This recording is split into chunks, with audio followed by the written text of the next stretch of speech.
এক যুবক ঘুমিয়ে পড়ল, ভোরে তার জানাজা। জীবনটা এমনই, চোখের পলকে সব শেষ। আসসালামু আলাইকুম রহমতুল্লাহি ওয়া বারাকাতুহু।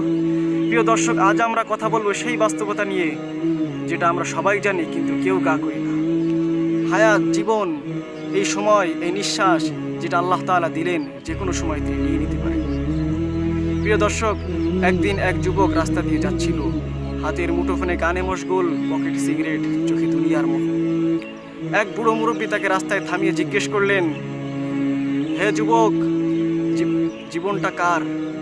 ছেলেটা উত্তর দিল, জীবনটা আমার।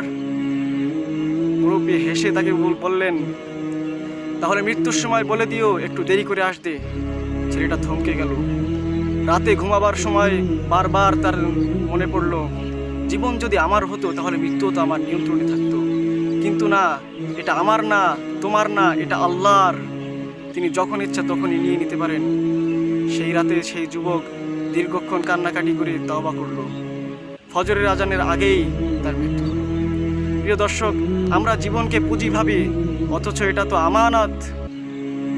আল্লাহ রাসূলুল্লাহ সাল্লাল্লাহু আলাইহি ওয়াসাল্লাম বলেছেন, তোমরা স্মরণ করো সেই মৃত্যুকে যেটা দুনিয়ার সমস্ত আনন্দ নস্যাৎ করে দেয়। যে কোনো সময় ফেরেশতা আসবে, না বলে, না ডাক দিয়ে। প্রিয় দর্শক, আপনি ভাবুন তো, এখন আপনি ভালো আছেন কিন্তু 1 ঘন্টা পরেও আপনি ভালো থাকবেন। সুতরাং তাওবা করতে দেরি করবেন না।